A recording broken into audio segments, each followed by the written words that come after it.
যে রাজ্য একসময় উত্তপ্ত হয়ে উঠেছিল সশস্ত্র বিদ্রোহে, আজ আবার কি সেই ভয়ঙ্কর দিনের দিকে এগোচ্ছে রাজ্যে?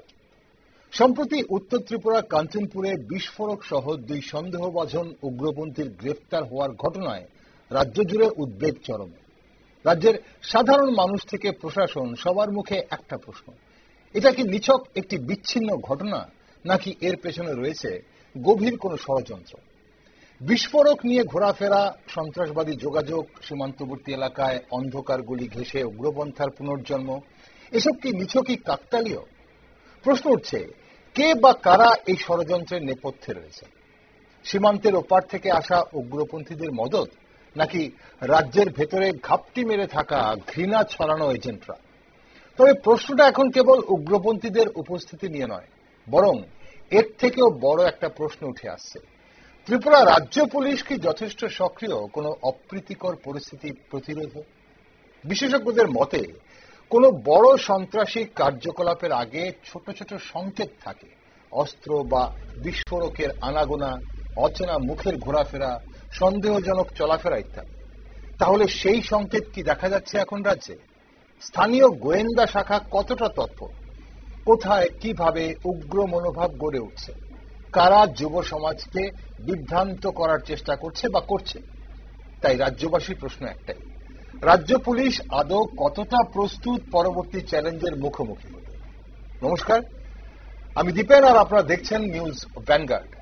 কাঞ্চনপুরে বিস্ফোরক সহ ধৃত উগ্রপন্থী কি বার্তা দিচ্ছে? ত্রিপুরায় আবার কি ঘনিয়ে আসছে অশান্তির ছায়া?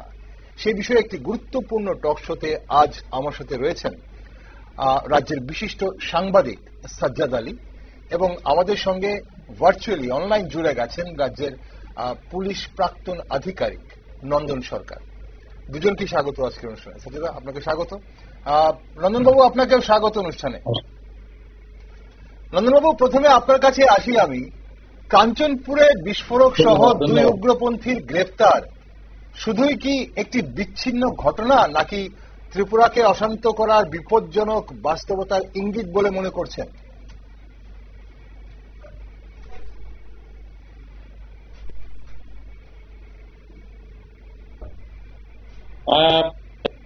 ধন্যবাদ আপনাকে, আমাকে এখানে সংযুক্ত করার জন্য। আপনি আমাকে শুনতে পাচ্ছেন? একদম শুনতে পাচ্ছি, বলুন।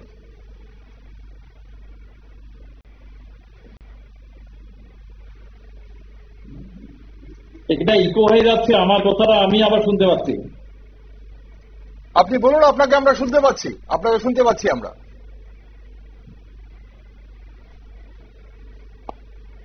হ্যাঁ, আমি যেটা বলছি, ত্রিপুরাতে 1980-তে যে ভয়াবহ দাঙ্গা হয়েছিল, সেই দাঙ্গার পরে যারা ওই 1980 পরে জন্ম নিয়েছিল, তাদের মধ্যে একটা মারাত্মক বাঙালি বিদ্বেষী মনোভাব তৈরি করা হয়েছে সিস্টেমেটিক্যালি।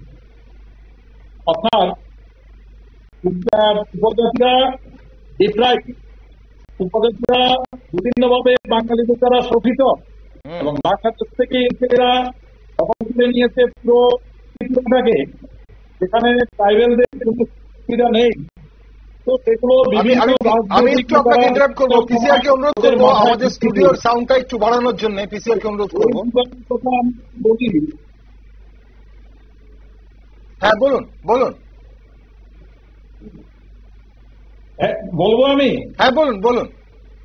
হ্যাঁ, তো আমাদের একজন প্রাক্তন বামপন্থী নেতা, যিনি ত্রিপুরার মুখ্যমন্ত্রী ছিলেন, তিনি বলেছিলেন যে আমি যদি উপজাতি হতাম তাহলে আমিও উগ্রপন্থী হতাম, আমিও অস্ত্র নিতাম।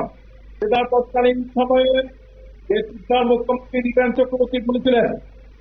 এরকম বহু নেতা তাদের রাজনৈতিক স্বার্থে উপজাতি ভাবাবেগকে উৎকে দিয়ে বিভিন্ন জায়গায় পাহাড়ে এবং পর্বতে সেখানে একটা অস্থির পরিবেশ তৈরি করতে চাইছে ওদের রাজনৈতিক স্বার্থে। সেগুলো যদি আমি দেখি, তাহলে এই যে কাঞ্চনপুরের ঘটনা, সেটা কোনো বিচ্ছিন্ন ঘটনা নয়, তার পিছনে বিরাট একটা ষড়যন্ত্র আছে। নর্থ ইস্টে একটা বিশেষ ধর্মের লোকেরা নর্থ ইস্টে চাইছে পুরো নর্থ ইস্টটাকেই একটা স্বাধীন রাজ্য গড়ে তুলছি। তো এগুলো সব ইন্টার কানেক্টেড। আজকে কাঞ্চনপুরে যেটা হয়েছে এটা কোন ঘটনা নয়। রাজ্যের অনেক রিটায়ার্ড আমলারা পর্যন্ত এখানে উত্থান দিচ্ছে, দিতে পারে। এটা অতীতে আমরা দেখেছি যে শিক্ষিত লোকেরা, বিশেষ করে কাঞ্চনপুর, ভাঙ্গাপনা, সাকান শেরমন, সাকানটান, এখানে যে দুর্গম পাহাড়ি এলাকার সুযোগ নিয়ে নেয়, সেখানে চট করে সিকিউরিটি ফোর্সের লোকেরা ঢুকতে পারবে না বা যেতে পারবে না দুর্গমতার কারণে। এইসব সুযোগ কেড়ে নিয়ে এরা একটা অস্থির পরিবেশ তৈরি করতে থাকে। মানুষজনকে যে আগে কিডন্যাপ করার যে একটা প্রবণতা, সেটা ওখান থেকে শুরু হয়েছিল। সেটাকে আবার ভাবে এই যে গ্রুপ, তথাকথিত গ্রুপ সঞ্চয়ের মাধ্যমে করতে চাইছে, সেই গ্রুপের মিজোরামের স্থান দেয়নি। মিজোরাম থেকে ওদের দিয়েছে ওদের কোনো ধরনের অসামাজিক কার্যকলাপের কারণে সেই গ্রুপের এখানে সেটেলমেন্ট করা হচ্ছে। আমরা কি আশা করতে পারি এই যে ঘটনাগুলো ঘটছে, সেই ঘটনাগুলো থেকে আগামী দিনে যদি প্রশাসন সদস্য না হয়, তাহলে কিন্তু আমার এইসব উগ্রপন্থার পুনরাবৃত্তি হতে পারে।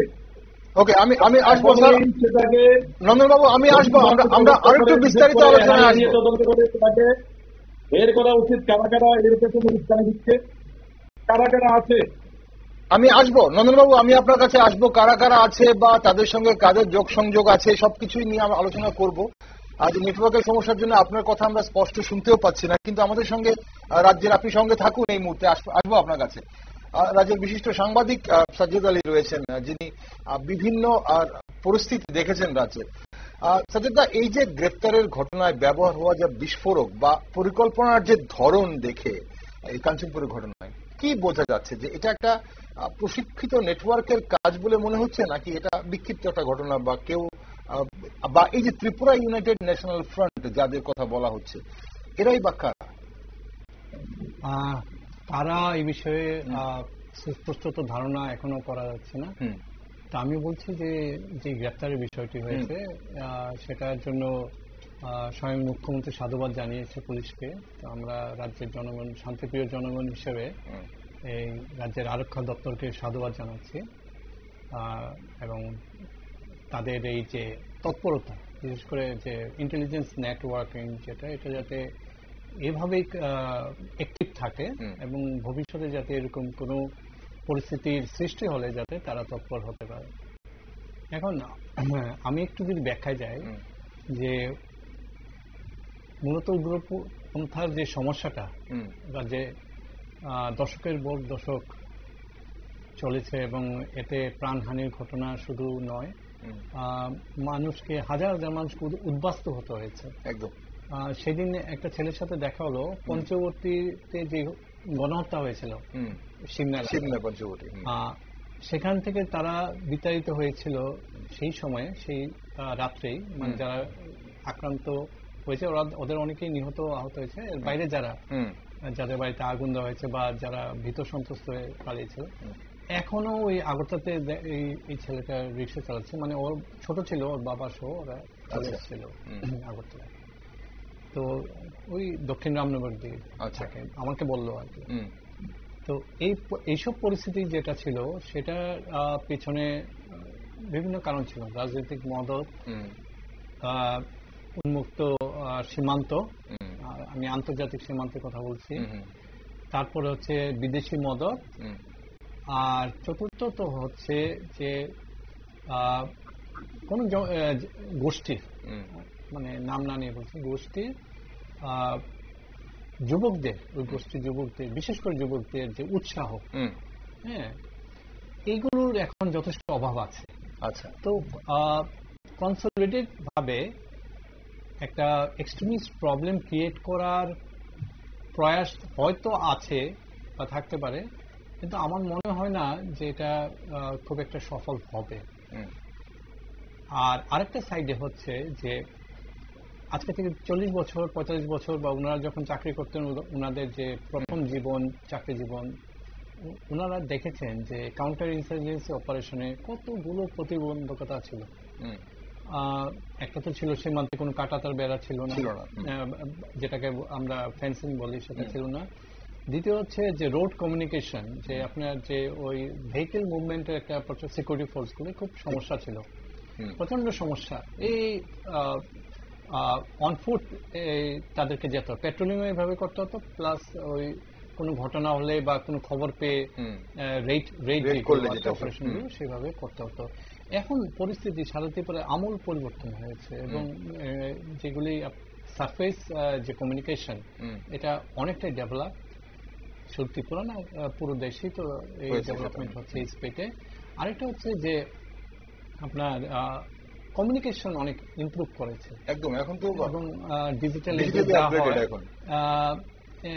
ধরুন কোনো একটা মাঠে তিনজন মিলে বন্দুক নিয়ে প্রশিক্ষণ নিচ্ছে, আপনি 5 মিনিটের মধ্যে সোশ্যাল মিডিয়াতে পেয়ে যাবেন, যারাই করুক, ঠিক আছে না? তো এই যে মানে প্রতিবন্ধকতাগুলো, উগ্রপন্থী আন্দোলন বা ইনসার্জেন্সি সৃষ্টি করার জন্য যে প্রতিবন্ধকতাগুলি, এই প্রতিবন্ধকতাগুলি মাথায় রেখে যে ব্যাপকভাবে এবং যে ফান্ডিং নিয়ে, যেরকম লোকবল নিয়ে এবং বিদেশি সাহায্য নিয়ে যে একটা মানে সমস্যার সৃষ্টি করতে হবে, এটা একটু আমার মনে হয় যে এটা একটু ভাবাও একটু কষ্টকর। আর যেগুলি হবে এগুলি বিচ্ছিন্ন ঘটনা হবে, বিক্ষিপ্ত হবে কিছু ঘটনা ঘটে থাকে। ওকে, আপনি বলছেন তাহলে সেই অর্থে মানে একটা নেটওয়ার্ক গড়ে তোলার মতো, বা 80-র দশকে যেভাবে হয়ে উঠেছিল উগ্রপন্থা, যেভাবে মাথা চাড়া দিয়েছিল, সেভাবে ওটার এই মুহূর্তে পরিস্থিতি নেই, সেটা আপনি বলছেন। তবে একটা প্রশ্ন হচ্ছে যে ত্রিপুরায় কি এখনো কোনো জঙ্গি গোষ্ঠী বা উগ্রপন্থী দল সক্রিয় আছে বলে কি আমরা জানি? না, লেটেস্ট যে এগ্রিমেন্টটা হয়েছিল, এটা এটিটিএফ এর যে লাস্ট যে রিমেইনিং যে মানে ক্যাডাররা ছিল, আর এনএলএফটির বিএম এর যা ক্যাডাররা ছিল, লাস্ট রিমেইনিং ক্যাডার, এদের মধ্যে কয়েকজন ফ্যামিলিতে মিলে করে হয়েছিল বাংলাদেশের সিএসটিতে, চিটাং ইন্ট্রাক্সে। আর এটিটিএফ এর কিছু ছিল ওই যে ওই ভানুগাছি, ওই প্রতিচুরি বাংলাদেশের সাইডে আর কি, মানে সিমনা মোহনপুর বর্ডার ওই সাইডটা। তো ওরাও কোনো না কোনো চলে এসছে, চলে এসে ওরা ওদের হয়ে নামটা বলে দিই, এখন উনি বিধায়ক রঞ্জিত দেব বর্মা, উনি ওই এটিটিএফ এরটা নিয়ে দরবার করেছে। আর বাকি যারা আছে এনএলএফটির শীর্ষ নেতৃত্বরা, যারা আগে সারেন্ডার করেছিল, তারা ওই যে গ্রুপটা মানে সারেন্ডার করেনি, ওদের হয়ে দিল্লির সাথে একটা বোঝাপড়া করে এগ্রিমেন্টটা করেছিল। এবং আমরা এর সুফল দেখতে পাচ্ছি যে গত সপ্তাহে মাত্র 250 কোটি টাকার একটা প্যাকেজ কেন্দ্র সরকার ঘোষণা করা হয়েছে। এটা একটা বিশাল অঙ্কের টাকা, প্লাস ওই যে যে ট্রাইল্যাটারাল যে ইয়েটা হলো, পিস এগ্রিমেন্টটা সাইন হলো দিল্লিতে, তার ভিত্তিতে বাকি যে বেনিফিট গুলো সেগুলো পেয়ে যাবে ওরা ক্যাডাররা। তো সার্বিকভাবে আমার মনে হয় যে শুধু একটা নির্দিষ্ট দাবির ভিত্তিতে যে আমি স্বাধীন করবো, এটাই তো মূল দাবি যে কোনো জায়গায় ইনসার্জেন্সিতে বা সেসিওনিস্ট যে মুভমেন্ট, সেইটার ক্ষেত্রে আমার মনে হয় না এখন খুবই মানে তৎপর হবে কোনো গোষ্ঠী। ওকে, আপনি বলছেন তৎপর হবে না। নন্দনবাবু আমাদের সঙ্গে রয়েছেন। নন্দনবাবু, আপনি শুনতে পাচ্ছেন আমাকে এখন?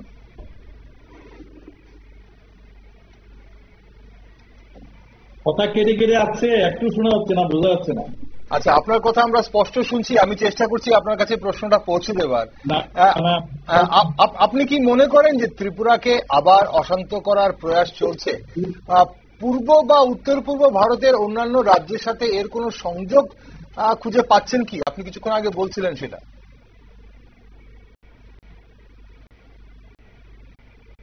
ইকো হয়ে যাচ্ছে, কিছু বুঝতে পারছি না। বলছি, ত্রিপুরাকে কি আবার অশান্ত করার প্রয়াস চলছে বলে আপনি মনে করেন? যদি তাই হয় তাহলে কেন করা হচ্ছে বলে আপনার মনে হয়? কারণ আপনাদের তো আগের অভিজ্ঞতা রয়েছে, আপনারা আগে ইনসার্জেন্সির সময় আপনারা সেটা মোকাবেলা করেছেন। এখন পূর্ব বা উত্তর পূর্ব ভারতের অন্যান্য রাজ্যের সাথে এর কোনো সংযোগ খুঁজে পাচ্ছেন কিনা?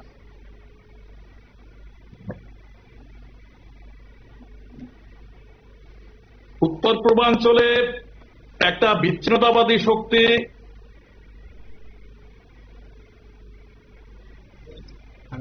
আমি আজকে বলতে পারবো না, আমি আরেকদিন। আপনি এটা কিছু শোনা যাচ্ছে না। আপনি শুরু করছিলেন ঠিক উত্তর পূর্বাঞ্চলের কথাই জানতে চাইছিলাম, যে উত্তর পূর্বাঞ্চলে অন্যান্য রাজ্যের সাথে এর কোনো সংযোগ খুঁজে পাওয়া যাচ্ছে কিনা।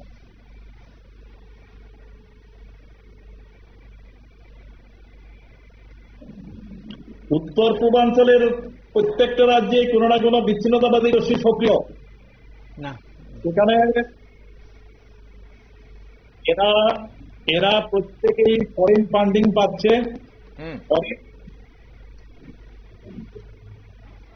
আমি আমি বলতে পারছি না, এখান থেকে কিছু শোনা যাচ্ছে না। ওকে নন্দন বাবু, আজ আপনার সঙ্গে আমরা কথা বলতে পারছি না, আমরা কথা আপনিও শুনতে পাচ্ছেন না এবং আপনার কথা আমরা স্পষ্ট বুঝে উঠতে পারছি না। আজকে সংযোগ খুব একটা ভালো নেই।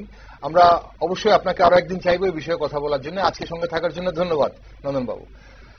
সাজেদা, এই ব্যাপারটাই আসি আপনার কাছে, একই প্রশ্ন আপনার কাছে। মানে এখানে উনি বলছিলেন যে উত্তর পূর্ব ভারতের অন্যান্য রাজ্যের সাথে একটা সংযোগ থাকতে পারে। উনি বলেছেন যে প্রত্যেকটা রাজ্যে সক্রিয়। আমার মনে একটু উনি আপডেটেড না এই বিষয়ে, কারণ একমাত্র মণিপুরের খুব সুন্দর 4টে ছোট বড় মিলে 4টে গ্রুপ, আর আসামের একটা, এটা হচ্ছে উলফা স্বাধীন বা উলফা ইন্ডিপেন্ডেন্ট যেটা বলে আর কি।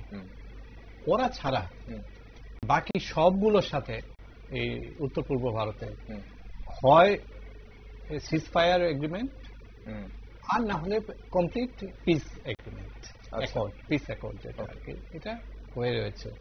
তো সেই জায়গায় দাঁড়িয়ে যেমন এনএসসিএন এর ইশাক মুইবা গ্রুপটা সবচেয়ে বড়, এর বাইরে আরো 3টা স্প্রিন্টার গ্রুপ আছে এনএসসিএন এর নাম, মানে বিভিন্ন নামে। তো এই প্রত্যেকটার সাথে কেন্দ্রীয় সরকারের এগ্রিমেন্ট আছে। আচ্ছা, হ্যাঁ, মানে ওদের সাথে ইয়ে হয়নি, পিস ডিল হয়নি, কিন্তু মানে সংঘর্ষ বিরতি চুক্তি আছে, যেটা বাংলায় বলা যায় সংঘর্ষ বিরতি চুক্তি আছে। আর মণিপুরে একটু সমস্যা হচ্ছে, মণিপুরের যে জাতিগত যে দাঙ্গা হয়ে গেল, এটা রেশ এখনো কাটেনি। তো কেন্দ্রীয় সরকার যে প্রচেষ্টাটা পুরো উত্তর পূর্ব ভারতকে একটা শান্তির জায়গাতে পরিণত করে, এর জন্য একটু ব্যাক পেতে হচ্ছে শুধু মণিপুরে মেইনলি আর কি। আর আসামের যে উলফা স্বাধীন, ওরা খুব একটা আসামে কাজ করে, কিছু চাঁদা ফাদা তুলে, আর মূলত মায়ানমার বেস থেকে ওরা ওই বিবৃতির মাধ্যমে আর কি, মানে অনেকটা পেপার টাইগারের মতো ওই নানা ধরনের হুঁশিয়ারি দেয়। কিন্তু কারা করেছে এটা আমি না বলে বলছি, বিগত 2 বছরে ওদের উপর একবার সার্জিক্যাল স্ট্রাইক হয়েছে, আর মাত্র 15-16 দিন আগে ওই মানে ড্রোন স্ট্রাইক হয়েছে, মানে টার্গেটেড স্ট্রাইক আর কি, প্রিসিশন স্ট্রাইক হয়েছে, এবং ওদের শীর্ষ 7 জনের মতো মারা গেছে মায়ানমারের ভেতরে। ওকে, না এখন প্রশ্ন হচ্ছে যে আমাদের যে প্রশ্নটা আসছে বা সাধারণ মানুষের মনে যে উদ্বেগটা, এই যে কাঞ্চনপুরে যারা সন্দেহভাজন উগ্রপন্থী যারা গ্রেপ্তার হলো, তাদের কাছে যে বিস্ফোরক গুলো পাওয়া গেছে, এখন সেটা ডেটোনেটর 14টি ডেটোনেটর এবং যে এক্সপ্লোসিভ কি সামথিং বিওডি 90 এক্সপ্লোসিভ বা এরকম কিছু জাতীয় যে এক্সপ্লোসিভ গুলো পাওয়া গেছে, এখন সেগুলো তাদের কাছে যদি একটা বিচ্ছিন্ন ঘটনাই হয়, সাধারণ দুজন ধরুন কোনোভাবে যারা বিচ্ছিন্নভাবে কোনো প্রশাসনের বিরুদ্ধে হোক বা মানুষের বিরুদ্ধে হোক তাদের হয়তো ক্ষোভ রয়েছে, তাদের কাছে এই ধরনের এক্সপ্লোসিভ কি করে এলো? এটা একটা বিরাট বড় প্রশ্ন। কিন্তু এগুলি কি ঠিক ত্রিপুরার জন্যই, নাকি পার্শ্ববর্তী দেশের কোনো মানে থার্ড পার্টি এটার মধ্যে ইনভলভ, এটা মানে এক হাত হয়ে আরেক হাতে যাওয়ার ব্যাপার ছিল কিনা এটা ক্লিয়ার না, এটা তদন্তে বেরোবে। এবং ওইসব এলাকা দিয়ে তো এইসব ঘটনা হয়। একটা একদিকে তো গোল্ডেন ট্রায়াঙ্গল, ওইদিকে মিজোরামের দিকে ইন্ডিয়া মায়ানমার, এদিকেও একটা ট্রায়াঙ্গেল আছে, মিজোরাম ত্রিপুরা আর গোবিন্দবাড়ির ওই সেক্টরটা। তো এখান দিয়ে ওই যে বাংলাদেশের যে উগ্রপন্থী গোষ্ঠীগুলি আছে, মূলত চীন কুকি যে গ্রুপটা, ওরা কিন্তু খুব অ্যাক্টিভ, এবং ওরা 4টা রাজ্যে ছড়িয়ে ছিটিয়ে আছে। নাগাল্যান্ড, মানে বাংলাদেশকে রাজ্য বলবো না, মিজোরাম, মণিপুর, নাগাল্যান্ড আর পার্বত্য চট্টগ্রাম। আচ্ছা, তো পার্বত্য চট্টগ্রামে ওদের যে অ্যাক্টিভিটিস এর এগেইনস্টে আমরা যা খবরে দেখতে পাচ্ছি যে বাংলাদেশ আর্মি আজকে 2 বছর ধরে বিভিন্ন সময়ে ওরা কাউন্টার ইনসার্জেন্সি অপারেশন ওরা করেছে, কিছু ক্ষেত্রে গ্রেপ্তার হয়েছে, কিছু ক্ষেত্রে ঠিক এই জাতীয় বিস্ফোরক উদ্ধার হয়েছে। আচ্ছা, তো এখানে যেহেতু অ্যাঙ্গেলটা মিজোরাম একটু ইনভলভ আছে, আমার ধারণা যে এই বিষয়টাও একটু তদন্ত করে দেখা দরকার। আচ্ছা, কুকি চিনদের যে ওদের যে বৃহত্তর, কিন্তু যে পরিমাণে পাওয়া গেছে এক্সপ্লোসিভ, সেটা খুব বেশি বড় ঘটনা করবার মতো তো এক্সপ্লোসিভ ছিল না। যেখানে হতো সে যদি এরকম এক্সপ্লোশন করা যেত তাহলে এটা হয়তো ম্যাসিভ আকারে হতো, কিন্তু মানে পরিমাণটা খুবই অল্প ছিল। যেহেতু মানে আমরা দাবি করতে পারি না যে এটা ভুল, যেহেতু উদ্ধার হয়েছে এবং গ্রেপ্তারও হয়েছে এবং এটা আইন শৃঙ্খলার মধ্যেই বিষয়টা পুলিশ দেখছে এবং বিস্ফোরক আইনেই মামলা নিয়েছে। সুতরাং এইখানে যেই তদন্ত করছে পুলিশের উপর আমাদের একটু আস্থা রাখা দরকার। ঠিক, এবং পুলিশ থেকে যেটা জানানো হয়েছে সে বলা হচ্ছে যে স্বাধীনতা দিবসের দিন কোন একটি মুভিং ভেহিকেলে, পুলিশের মুভিং ভেহিকেলে আক্রমণ করা তাদের মোড অফ অপারেন্ডি ছিল, মানে প্ল্যান ছিল, এবং সেখানে পুলিশের যে অস্ত্র সেগুলো লুট করার তাদের মানে প্ল্যান ছিল না, মানে প্রাথমিক তদন্ত যেটা বেরিয়েছে সেটা পুলিশ জানিয়েছে। সেটা যদি হয় তাহলে তো এটা পুলিশের জন্য বড় সাফল্য। কতগুলো এই অস্ত্র লুট করতে গিয়ে কতগুলো প্রাণহানি হতো, একদম রাইট। তো পুলিশ যদি বলে থাকে এটা হতো, তাহলে পুলিশের সাকসেস তো তাহলে অনেকগুলো প্রাণ বাঁচিয়ে দিয়েছে। অবশ্যই পুলিশের এখানে এই বিষয়ে মানে এই ঘটনাতে পুলিশের গোয়েন্দার যে সফলতা সেটা তো নিশ্চয়ই প্রশংসনীয় এবং প্রশংসার দাবি রাখে। আমরা বরাবরই পুলিশের গোয়েন্দা তৎপরতা নিয়ে সন্দেহ প্রকাশ করি আমরা, কিন্তু এখানে এটা প্রশংসার দাবি রাখে। কিন্তু প্রশ্ন হচ্ছে যে যেভাবে এই যে এখন উগ্রপন্থা বলুন বা জঙ্গি গোষ্ঠী বলুন, যেভাবে ডিজিটালি যেভাবে আপগ্রেডেড হচ্ছে এবং প্রযুক্তি ব্যবহার করছে, সেই অর্থে আমাদের পুলিশ কতটুকু প্রযুক্তি নির্ভর বা প্রযুক্তি কতটুকু আপগ্রেডেড? আচ্ছা, আমি বলছি যে একটু বাকি ছিল সে সময় যে পুলিশকে এটাও লক্ষ্য রাখতে হবে যে এই যে বিস্ফোরক উদ্ধার এবং গ্রেপ্তার এবং একটা নাম নিয়ে আসা হয়েছে, সবকিছু মিলিয়ে তাদের তো মানে সাকসেস আছেই, পুরো সাকসেস স্টোরি এটা। কিন্তু পাশাপাশি পুলিশকে এটাও নজরে রাখতে হবে, এটাও দেখতে হবে যাতে এটা নিয়ে অহেতুক আতঙ্ক না ছড়ায়। একদম, আমরা আতঙ্ক কিন্তু চাই না। ঠিক, একদম। সেখানে অবশ্যই শুধু গণমাধ্যমের নয়, সামাজিক মাধ্যমের একটা বিরাট বড় ভূমিকা রয়েছে। সবাই যেন আমরা অহেতুক আতঙ্ক না ছড়িয়ে দিই। ঘটনা কি সেটা জানতে হবে, সঠিকটা জানতে হবে, কিন্তু এটা নিয়ে অহেতুক আতঙ্ক যেন না ছড়ানো হয়। তো এই বিষয়ে একটু ছোট গল্প বলার জন্য একদম নিশ্চিত সময় দেওয়া হয় আর কি, যে একজনকে বাজারের মধ্যে নাকি আগের দিনের গল্প জুতো পেটা করা হয়েছে। ওকে, তো ওর এক শত্রু ওর বাড়িতে যে জুতো পেটা হয়েছে ওর বাড়িতে এসে মানে ও কষ্ট পেয়েছে এরকম একটা নাটক করে ঘটনার যে বর্ণনা দিল, এতে করে ওই লোকটাকে যে জুতো পেটা হয়েছে ওকে আরো অপমান করে দিল। আচ্ছা, হ্যাঁ, মানে এই লোকটা একরকম প্রতিশোধ নিয়ে নিল। হ্যাঁ, যে মানে বাজার মধ্যে এরকম ভাবে জুতো পেটা করা মানে ঠিক হয়নি, এতে আমি খুব কষ্ট পেয়েছি, এটা তো অন্যভাবে করতে পারতো। এটা করে ওই গ্রামে এসে মানে ওর গ্রামে এসে এই বর্ণনাটা দিয়ে ওকে আরো বেইজ্জত করে দিল। তা আমার কথা হচ্ছে যে বর্ণন যে জিনিসটা আর যেটা ইনফর্ম করার বিষয়টা, এটাও একটু কন্ট্রোল হওয়া দরকার আর কি। মানে অনেক কিছু তো এখন রাষ্ট্র এতটা শক্তিশালী, অনেক অপারেশন ইন্টেলিজেন্স অপারেশন হয় যেগুলো এত প্রচার হয় না বা প্রয়োজন হয় না। আর এখন যদি কারো ব্যক্তি বিশেষের প্রচারের বেশি দরকার পড়ে, আবার ওই পরিস্থিতির একটা ভাবলেশ তৈরি করার চেষ্টা হয়, এটা আমার মনে হয় এটা খুবই দুঃখজনক। একদম। সাজেদা, এখানে একটা অন্য অ্যাঙ্গেল থেকে ত্রিপুরা যেহেতু সীমান্তবর্তী রাজ্য, সেই সীমান্তবর্তী রাজ্য হিসেবে কতটা নিরাপত্তা ঝুঁকিতে রয়েছে বলে সবসময় তো আমরা সেটা আলোচনায় আসে। এখন এই ধরনের ঘটনায় আন্তর্জাতিক বা আন্তঃরাজ্য যোগসূত্র থাকতে পারে বলে একটা সন্দেহ প্রকাশ তো আপনারা করছেনই, কিন্তু সীমান্ত এলাকায় কাজ করার অভিজ্ঞতা অনেকেরই আছে। আমাদের আজকে যিনি সঙ্গে ছিলেন নন্দনবাবু, উনি আমাদের সঙ্গে নেই, উনি অভিজ্ঞতা রয়েছে। কিন্তু সীমান্ত এলাকায় নজরদারি শুধু কেন্দ্রীয় বাহিনী নয়, রাজ্য পুলিশেরও একটা নজরদারির কতটা গুরুত্ব রয়েছে বলে আপনি মনে করেন? প্রচন্ড গুরুত্ব এবং দায়িত্ব।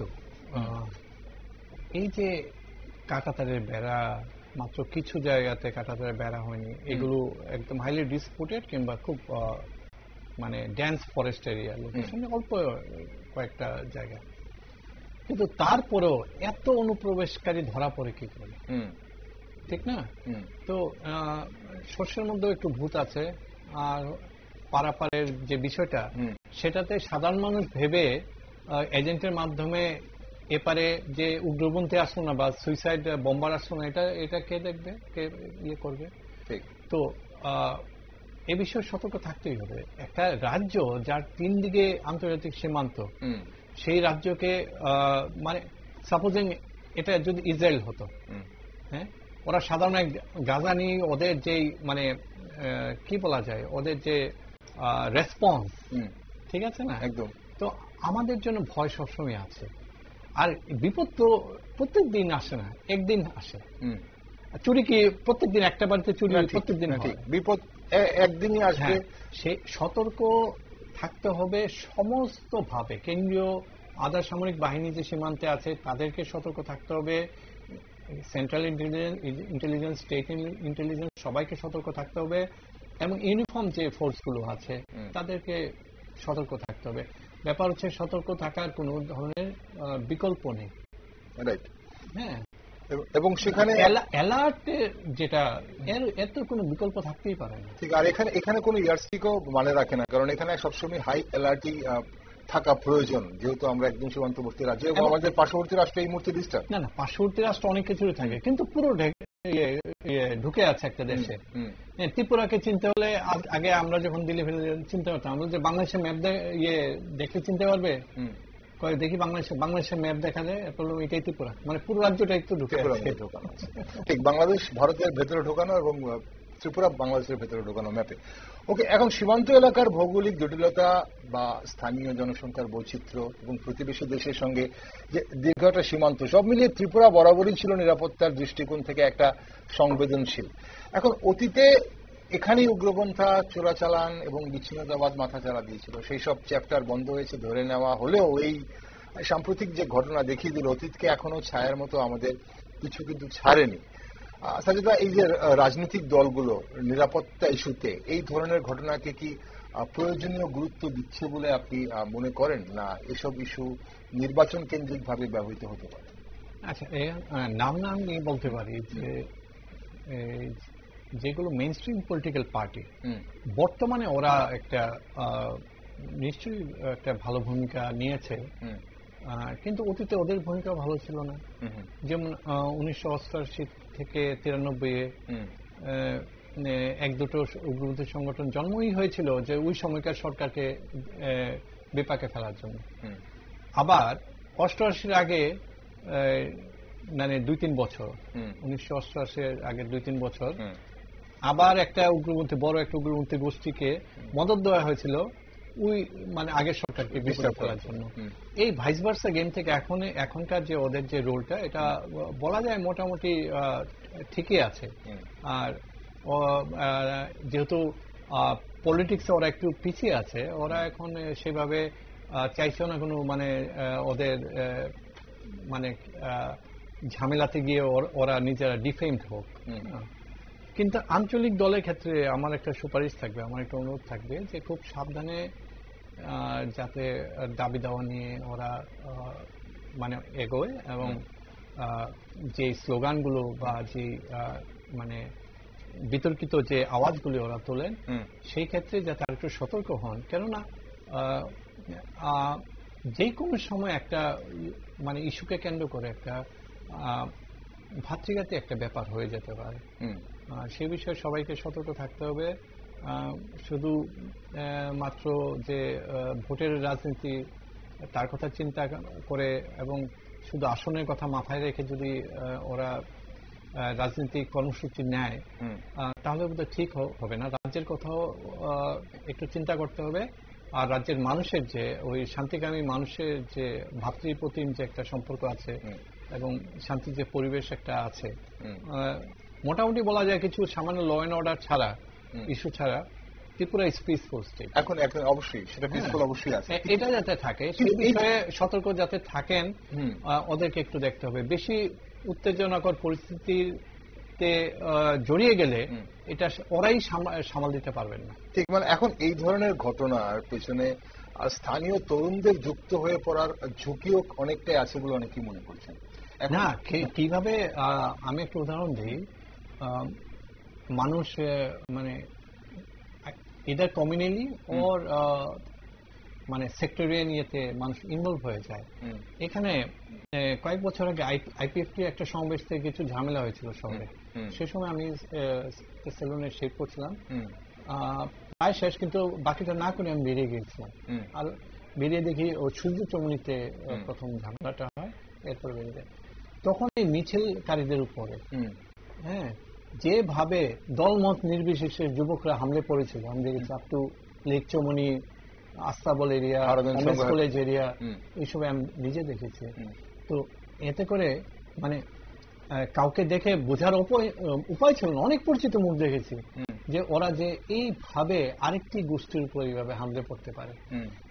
ঠিক সেইভাবেই দেখা গেছে ভেতরের দিকে খুমলুঙে যখন ওই যে একটা সাধারণ এবং মোস্ট অর্ডিনারি ড্রাইভার গাড়ি চালককে মানে হত্যা করে পুঁতে রাখা হয়, এবং এর বাইরে আমাদের সাংবাদিকও তো এরকম একটা পরিস্থিতির শিকার হয়েছিল আমাদের সাংবাদিক সমাজে।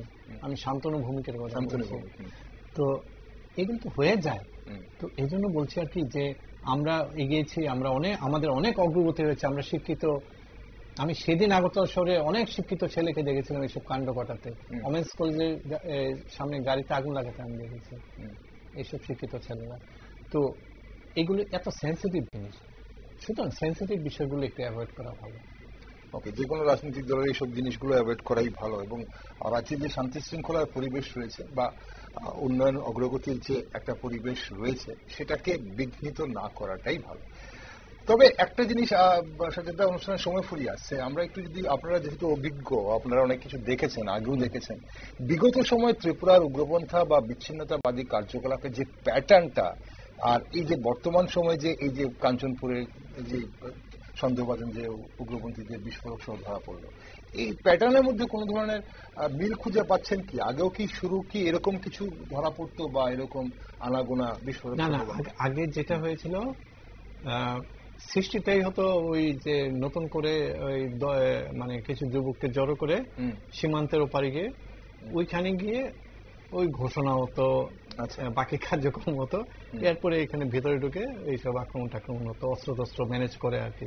ওই এর জন্য একটু আগে বললাম ওই যে বিদেশি শক্তির একটু সাহায্য দরকার, কারণ মানে এই উত্তর পূর্ব ভারতের কোন উগ্রপন্থী দলে এত রিসোর্স নেই বা এত কন্ট্যাক্ট নেই যে অ্যাসল্ট রাইফেলের মতো রাইফেল বা ওই যেটাকে বলে ওই প্রপেল যে গ্রেনেড, এগুলো জোগাড় করার, কিনে আনার। হ্যাঁ, এত ইন্টারন্যাশনাল নেটওয়ার্কিং নেই। এটা কোনো না কোনো আমাদের প্রতিবেশী কোনো শক্তি ওদেরকে দিয়েছিল। হ্যাঁ, তো এইগুলোর মধ্যে তো অনেক ধরনের কোয়ালিটিভ অনেক ডিফারেন্স আছে। আরেকটা ডিফারেন্স হলো আগের উগ্রপন্থা যেগুলো ছিল সমস্যাটা, তার সাথে জড়িয়ে যেত জাতিগত একটা সমস্যা।